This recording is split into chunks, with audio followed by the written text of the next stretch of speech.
good start. How does God get you to that though? Welcome back to another episode of Low IQ Dumb People talking about nothing, wasting all their time! I love him. Stick around, my brother. Stick around. I'll bring you up. No, don't tell him to stick him down. Don't tell him to stick him down. down. No, I said stick around. No. Andrew, He's my troll. Andrew, you did a good job of segueing into that argument with your questions. That was smart. Yeah, what's it? No, because I say this. He's my troll? I actually disagree on this point, but where do you? That's coming from a place of vanity, self-centeredness, sort of morality from that and aspect. narcissism. Because I think moral truths are just sort of innate and like these sort of necessarily truths, and Andrew thinks that they're grounded in God's.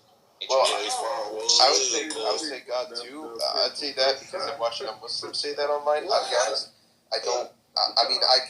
The only argument I have against this is like you can look at societies in the past. They determined that sacrificing kids was a thing for the gods, and other people said no, sacrificing kids is not a thing for the gods. Like it's not a good thing.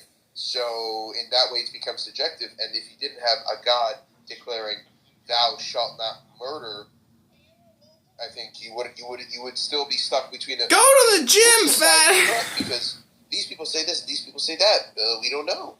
I mean, it could be either or, right? I think you seem like a very honest person. I really respect that when you would say like you don't know or that you struggle with it. I think you seem like a very genuine. I agree. He's one of the real ones. I like him. Yeah, but I would say, Ahmed, I don't know why.